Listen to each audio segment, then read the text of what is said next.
السلام علیکم ورحمۃ اللہ۔ بسم اللہ الرحمن الرحیم۔ الحمدللہ وحدہ والصلاۃ والسلام علی من لا نبی بعدہ۔ اللہ سبحانہ تعالیٰ اس پوری کائنات کو بنانے والے اور چلانے والے ہیں۔ ہر مسلمان کا یہ عقیدہ ہے، یقین ہے۔ اس دنیا کو بنا کر چلانا اللہ سبحانہ تعالیٰ کی صفات میں سے ہے، اور جتنے بھی انبیاء علیہ نبینا علیہ السلام اس دنیا میں آئے، سب کے سب نے اللہ سبحانہ تعالیٰ کی ان صفات کو ذکر فرمایا۔ لیکن انسان اپنی حیثیت کو نہ سمجھتے ہوئے اور علم کو نہ رکھتے ہوئے اپنی مرضی کے اور اپنی خواہشات کے علم پر اور اپنی چاہتوں کے اوپر جب چلتا ہے تو اللہ رب العزت کی ذات کا انکار کرتا ہے۔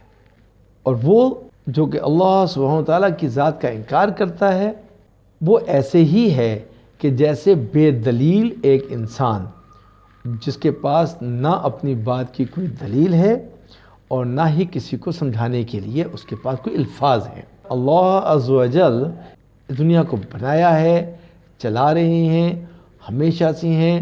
ہمیشہ رہیں گے۔ اس دنیا کی باقی جتنی بھی چیزیں ہیں وہ وجود پہلے سے نہیں رکھتی تھیں، اللہ عز و جل نے ان کو وجود دیا۔ ان کے پاس اپنا کوئی اختیار نہیں تھا، اللہ عز و جل نے ان کو اختیار دیا۔ وہ خود سے کچھ نہیں کر سکتی، اللہ سبحانہ تعالیٰ جس سے بھی چاہیں اور جو بھی چاہیں کروا سکتے ہیں۔ اللہ رب العزت اپنی قدیم ذات اور صفات کے ساتھ خود بخود موجود اور موصوف ہے، اور اس کے سوا تمام اشیاء اسی کی ایجاد سے موجود ہوئی ہے اور اسی کے پیدا کرنے سے عدم سے وجود میں آئی ہے۔ اللہ عز و جل کو اللہ اسی وجہ سے کہتے ہیں کہ وہ خود بخود ہے اور اس کی ہستی بھی خود ہی سے ہے، اور اس کی ذات و صفات کے سوا تمام عالم اور اس کے تمام اشیاء حادث ہیں اور نو پیدا ہوئی ہوئی ہیں، عدم سے وجود میں آئی ہیں۔ اسی لیے اس جہاں کی کوئی بھی شے ایک حال پر قائم نہیں، تغیر اور تبدل کی آماجگاہ ہے، اور فنا اور زوال کی جو لا نگاہ بنی ہوئی ہے، جس سے صاحب ظاہر ہے کہ عالم خود بخود وجود میں نہیں ہوا، بلکہ اس کا وجود اور ہستی کسی اور ذات کا عطیہ کیا ہوئی ہے۔ پس وہ ذات بابرکات جو تمام اشیاء کا وجود اور ہستی کی مالک ہے، اسی کو ہم اللہ اور خدا اور مالک و ملک، شہنشاہ عالم کہتے ہیں۔ اصل مالک اور مالک کے حقیقی بھی وہی ہے کہ جس کے قبضہ قدرت میں تمام کائنات کا وجود ہے۔ خود سمجھ لو کہ حقیقی مالک وہی ہے جو وجود کا مالک ہے، اور جو وجود کا مالک نہیں وہ حقیقی مالک نہیں ہے۔ نیز عالم کی جس چیز پر بھی نظر ڈالیں تو احتیاج و ذلت، پستی و عاجزی، لاچاری کے اثرات نظر آئیں گے۔ تو معلوم ہوا کہ یہ عالم کی کوئی چیز بھی خود بخود وجود میں نہیں آئی۔ اگر کوئی چیز خود بخود ہوتی تو خدا ہوتی، اور اگر کسی کی محتاج اور دست نگر نہ ہوتی۔ آسمان سے لے کر زمین تک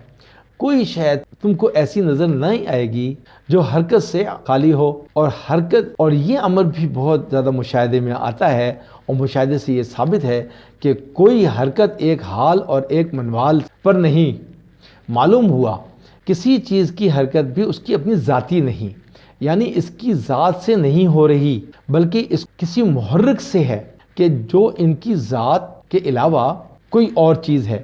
بس وہی محرک حقیقی کے جس کے ہاتھ میں یہ تمام عالم کی حرکتیں ہیں وہی اللہ ہے، جو ان پتلیوں کے ذریعے سے اپنی قدرت کا تماشا دکھا رہا ہے۔ انسانیت کی تاریخ پڑھو تو معلوم ہوتا ہے کہ ابتدائے آفرینش عالم سے اس وقت تک دنیا کے ہر حصے اور ہر خطے میں تقریباً سب کے سب اللہ تعالیٰ کے قائل رہے ہیں،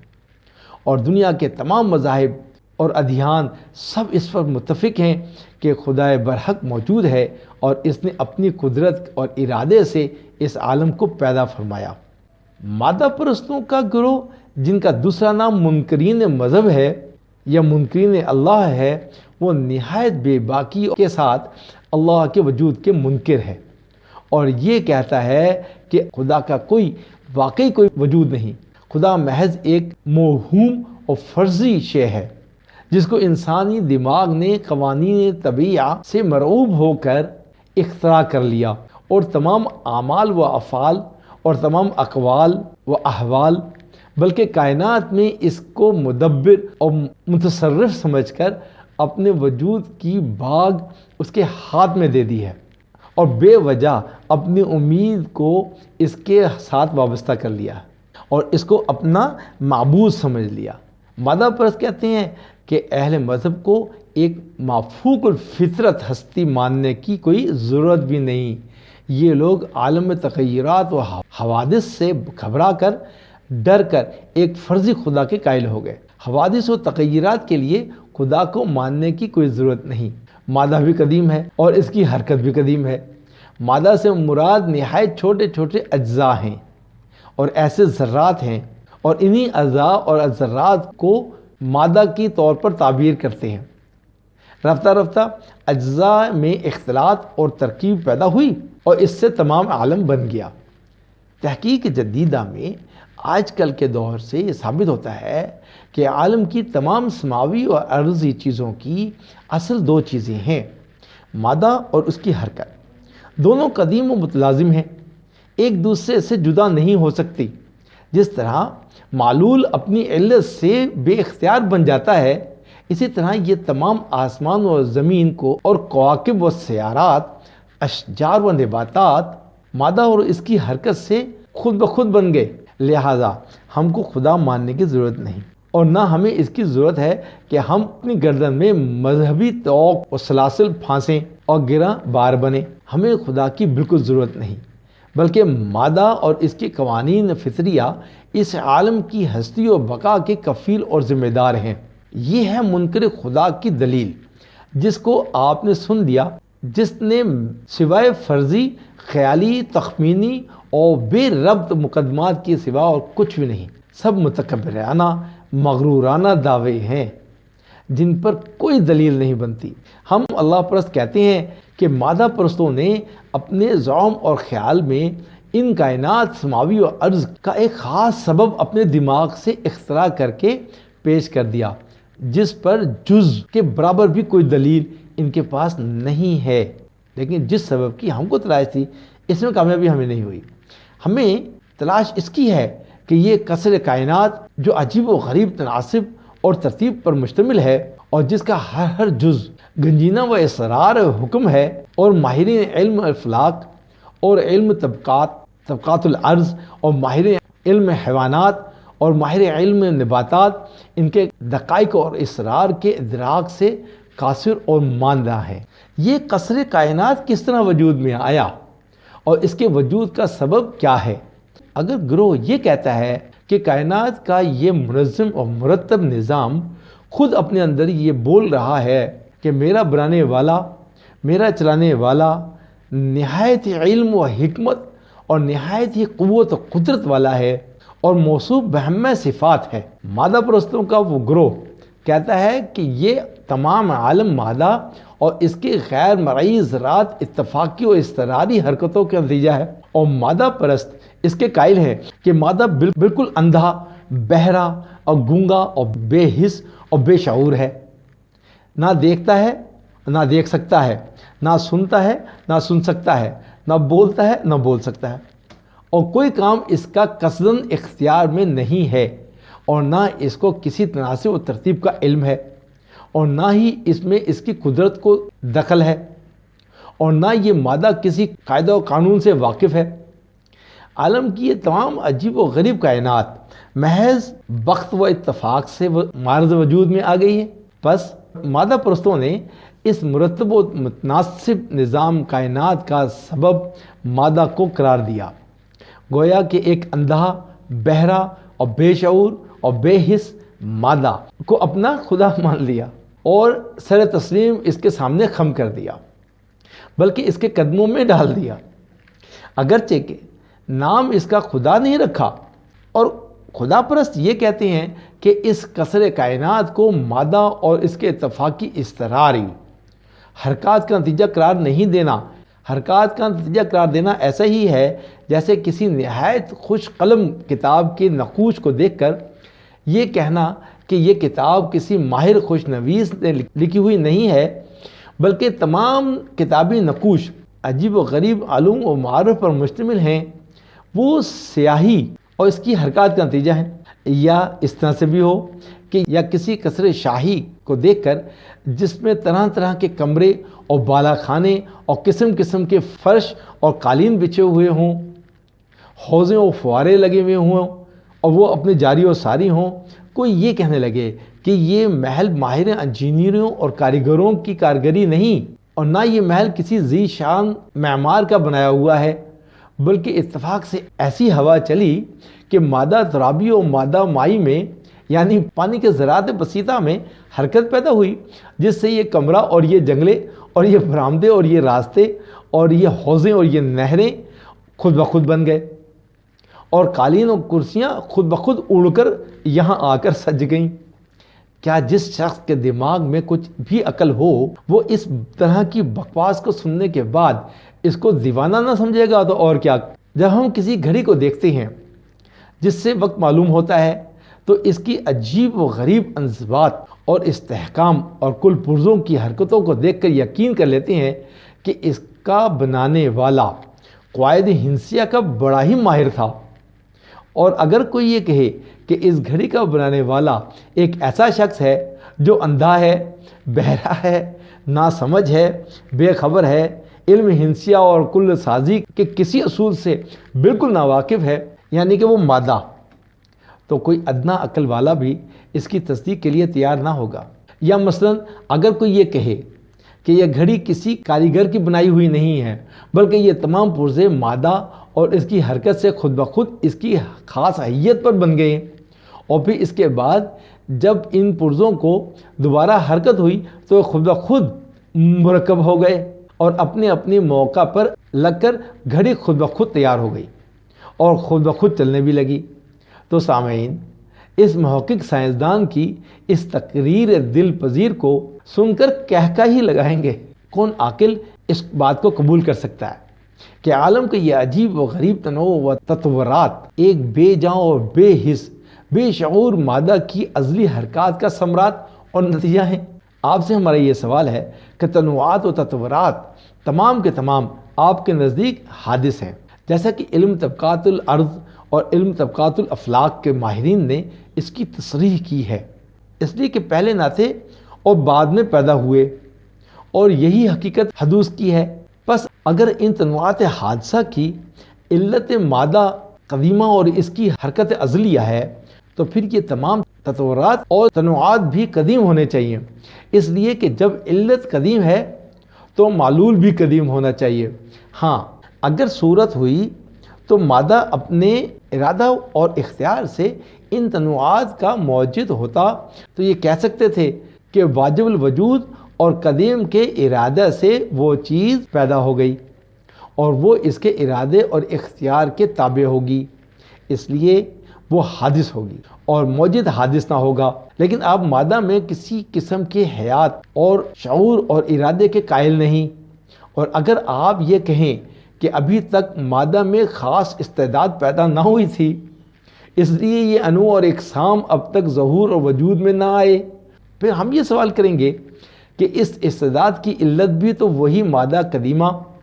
اور اس کی حرکت ازلیہ ہے، لہذا یہ استعداد قدیم ہونی چاہیے، اس لیے کہ اس کی علت قدیم ہے۔ پھر کیا وجہ ہے ہزارہ سال گزر گئے مگر اس خاص نوع کے پیدا ہونے کی استعداد و صلاحیت مادہ کے ذرات میں پیدا نہ ہو سکی؟ تو غرض یہ کہ ان فرضی اور تخمینی باتوں سے عقل سلیم اس بات کو ماننے کے لیے تیار نہیں کہ یہ بے شعور اور بے جان مادہ ہر وقت عالم کے بے شمار عجیب و غریب انواع و اقسام کو اس محیر العقول انضباط و استحکام کے ساتھ پیدا کرتا رہتا ہے، اور غیر متناہی زمانے تک اسی طرح غیر متناہی سلسلہ چلا جائے گا۔ یعنی کہ ایک مکان کو دیکھ کر بے تعامل اس بات کا یقین آ جاتا ہے کہ اس کا بنانے والا کوئی ضرور ہے، تو کیا اتنا بڑا مکان جس کا فرش زمین ہو اور چھت اس کی آسمان ہو، اس کو دیکھ کر یہ یقین نہ آئے گا کہ اس کا بنانے والا نہایت قدیر و علیم اور خبیر و حکیم ہے؟ رہا یہ سوال کہ یہ بنانے والا کیا ہے اور کہاں ہے، جب تک ہم اس کو نہ دیکھ لیں گے کیسے مانیں؟ سو یہ سوال احمقانہ اور جاہلانہ ہے۔ ماننے کے لیے دیکھنا شرط نہیں، جیسے کہ عقل اور روح کے وجود کے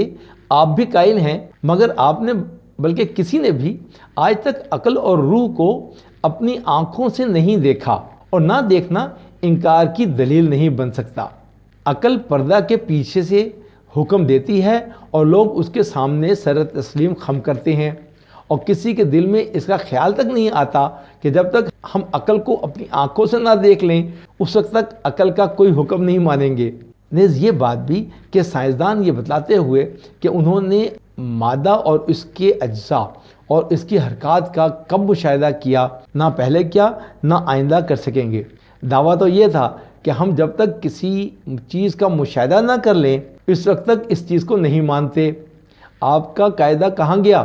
کہ جس کی بنا پر آپ خدا کا انکار کرتے تھے؟ مادہ پرستوں نے اس قسم کے قواعد و عالم آخرت کی چیزوں کے نہ ماننے کے لیے بنا رکھی ہیں، اور دلیل ان کے پاس بھی کچھ نہیں۔ جو لوگ محسوسات و مشاہدات میں گرفتار ہیں، نظر و فکر کے عادی نہیں، وہ یہ سمجھتے ہیں کہ دنیا کی کوئی چیز بغیر کسی چیز کے پیدا نہیں ہو سکتی۔ جس طرح ایک انسان دوسرے انسان سے اور ایک حیوان دوسرے حیوان سے پیدا ہوتا ہے، اسی طرح یہ عالم بھی مادہ سے پیدا ہوا ہے،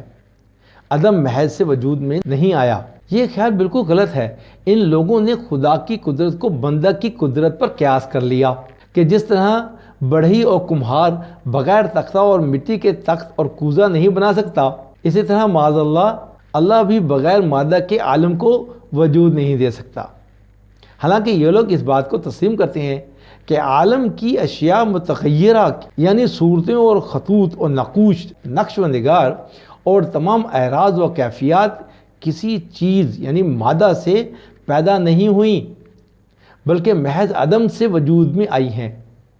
پس جبکہ اعراض اور کیفیات بندہ کی قدرت سے بدون مادہ کیسے عدم سے وجود میں آ سکتے ہیں، تو جواہر و اجسام خدائے واجب وجود کی قدرت قدیمہ اور ازلیہ سے بدون مادہ کے محض عدم سے کیوں وجود میں نہیں آ سکتے؟ معلوم یہ ہوا کہ یہ خیال کہ موجود ہی سے پیدا ہو سکتا ہے خیال باطل ہے، اس لیے کہ تکوین و ایجاد اور ابداع یہ سب ہم معنی لفظ ہیں، اللہ تعالیٰ کی خاص صفت ہے، اور ابداع کے معنی ایجاد الشیء لا من شیء کے ہیں، یعنی کسی چیز کو بغیر کسی چیز یعنی مادہ کے پیدا کرنے کے ہیں۔ موجود سے موجود کو نکالنے کا نام ابداع نہیں ہے۔ الحضا ایجاد کے معنی وجود عطا کرنے کے ہیں، اور وجود معدوم ہی کو عطا کیا جاتا ہے۔ موجود کو وجود عطا کرنا تحصیل حاصل ہے، اور دو موجود کو ملا کر کوئی چیز بنانا اس کا نام ترکیب ہے۔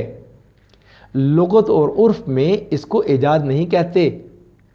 اس مسئلے کی پوری تفصیل انشاءاللہ آئندہ بھی بیان کریں گے، تو اللہ کے حکم سے اطمینان ہو جائے گا۔ یہ تمام عالم پہلے پردہ عدم میں تھا، محض حرف کن سے اس بوت خانہ دنیا میں اس نے قدم رکھا۔ یہ خداوند قدوس کا ایک فعل ہے، اور بغیر مادہ کے اس کے دست قدرت سے ظاہر ہوا، اس لیے کہ وجود کو عدم میں ضرب دینے سے حاصل ضرب قدم نہیں نکل سکتا بلکہ حادث ہی نکلے گا، یا اس طرح کہیے کہ جب ممکن کے عدم ذاتی کو واجب الوجود کے وجود قدیم میں ضرب دیں، یعنی کہ اول کا ثانی سے تعلق اور ربط پیدا کریں، تو حاصل ضرب یا نتیجہ تعلق سوائے حدوث زمانی کے اور کچھ نہیں نکلے گا۔ تمام عالم معدوم تھا، اللہ تعالیٰ کا لفظ کن یہ قدیم عالم وجود میں لایا۔ اللہ تعالیٰ کی قدرت نے بغیر مادہ کے اس کو وجود بخشا، کیونکہ یہ بناوٹ اور وجود کے اعتبار سے قدیم نہیں ہے۔ اللہ عز و جل قدیم ہے، اللہ کی صفات بھی قدیم ہے۔ اللہ سبحانہ تعالیٰ کی ذات کو سمجھنا اور اللہ عز و جل کی بڑائی کو اپنے دل میں بٹھانا یہ بہت ضروری ہے۔ اپنے بچوں کو بھی اللہ کا تعارف کروائیں، اور اپنے ارد گرد کے لوگوں میں بھی اللہ کا تعارف کروائیں۔ دنیا میں اکثریت وہ چاہے مسلمان ہوں یا مسلمانوں کے بچے ہوں، اللہ کے تعارف سے بے بہرا پھر رہے ہیں۔ ویڈیو بہت لمبی ہو گئی، انشاءاللہ اور مزید اس پہ تفصیل سے گفتگو ہوگی۔ اپنے پچھلے بزرگوں کے متعلق بھی کچھ ایسے واقعات ہیں، یہ ہر دور کے اندر لوگ گزرے ہیں، ان کے متعلق بھی جو واقعات ہیں، حکایات ہیں، وہ انشاءاللہ ہم وقتاً فوقتاً ویڈیوز بنا کر دلیل کے طور پر پیش کرتے رہیں گے۔ اگلی ویڈیو تک اجازت دیں، انشاءاللہ پھر ملاقات ہوگی۔ اللہ آپ لوگوں کو خوش رکھے، جزاکم اللہ خیر، السلام علیکم ورحمۃ اللہ۔